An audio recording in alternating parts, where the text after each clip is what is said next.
So here I am in the other room, and today's an unboxing. So got a few coins that I did purchase. The first ones, I like these vacuum packed bags, and I don't know, that camera seemed a little bit foggy. So as you can see, I got some Vietnamese coins, and I think this one only included 4. I know there's 1, 2, 3, 4. So the other ones are pretty much coins I didn't want. And it's all the current Vietnamese coins in circulation. So you got a 5,000, 2,000 dong, 1,000 dong, 500 and 200. But they don't circulate in Vietnam at the moment. And I didn't have this coin 1960 52. That's basically what I wanted. The other ones I do have. And a high grade 1953. So I really don't want to open this. Looks actually quite nice. And these ones, I sell them for about $10 each. But you know, free coins may be a good giveaway. And how much would these cost? So these 20 dong cost about $5 each. That's also about $5 to $10 each. This one's about $5 in high grade. This one's probably $2 or $3 in good condition. And as I said, a set of these is probably like $10. You can actually get the sets from the Chinese National Bank. Can't remember what it was called. Probably the People's Socialist Democratic Republic Bank of Vietnam, in our glorious prime of the revolution. That's probably what the bank's called. You know, communists, they love titles. Let me cut this. These are coins, no notes, so I'm not really going to cut them. God. And if I can cut that. So this has been glued together. A bit of pain in the ass, but I understand why they've done it. Okay. Oh. Here we have a 5 Reichsmarks from Germany. Okay. Now, is this...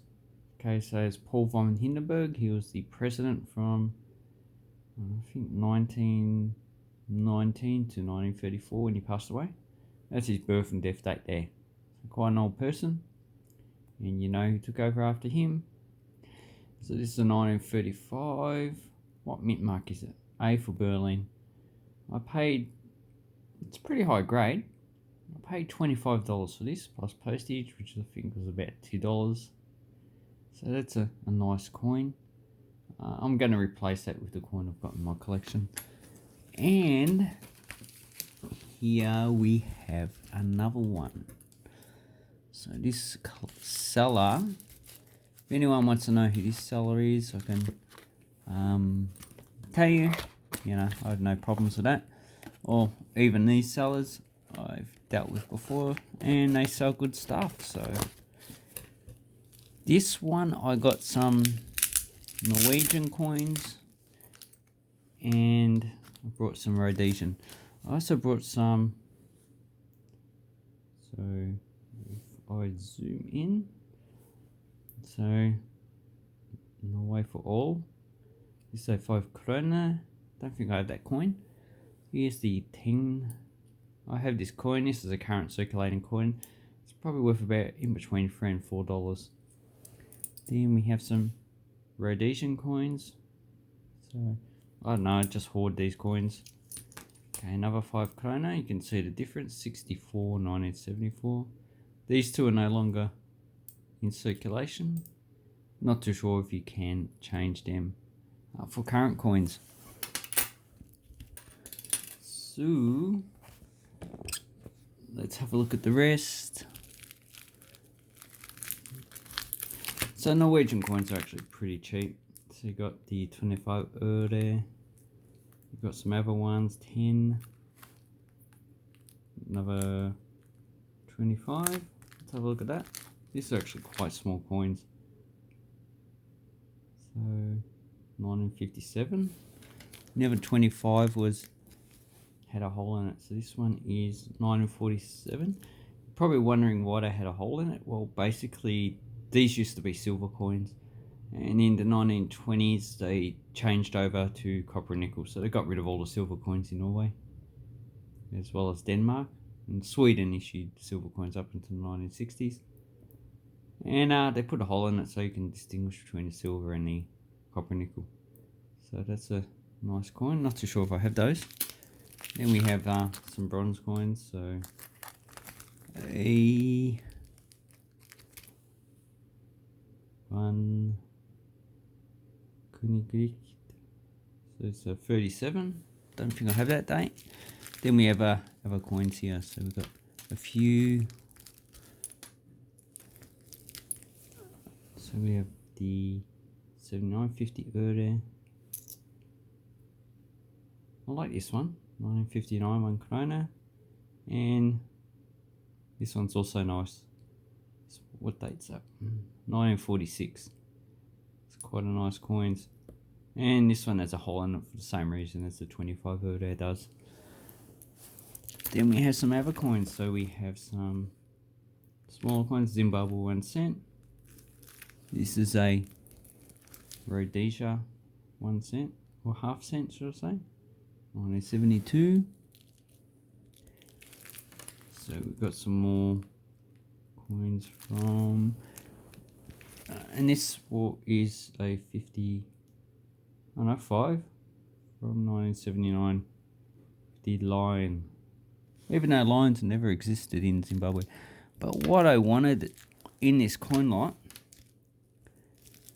let's have a look at some other coins of Norway.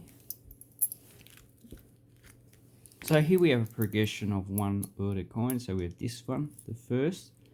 Then we have that with the horse on it. It's probably the best series. Then we have the third. So this is a 91. Not really that good. It just has a crown and the effigy. So not really that good. And then we have, not that one. This one. So this is a current coin with a hole in it, smaller coin. So this is nearly the entire series. And as you can see, they're all copper nickel. I think this one's nickel plated still, so is that. And these two are copper nickel. So that's the progression of coins from Norway. And we have some larger 5 Öre coins. So 5 Öre 73. Last year 53. I like I think that's an elk or moose. And the other one is 41. So that was issued during the German occupation. Although I think they changed them to Zinka in 42. But I don't have any World War II coins. Then we got some coins from Zimbabwe. Not really worth much, but nice. Anyway, so what I'm going to do now is go through the Nimster catalogue and just put these all in, because that's what I like to do. But the pièce de la résistance, I like this coin very much.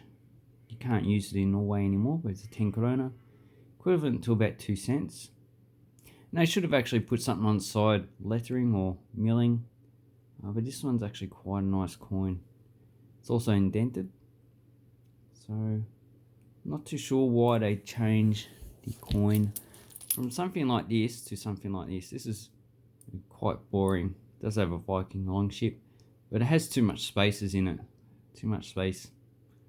So, this is the actual coin I wanted to get out of this lot. Anyway, thank you very much and have an awesome coin and banknote collecting time. And just collect nice, beautiful coins. Thank you and goodbye.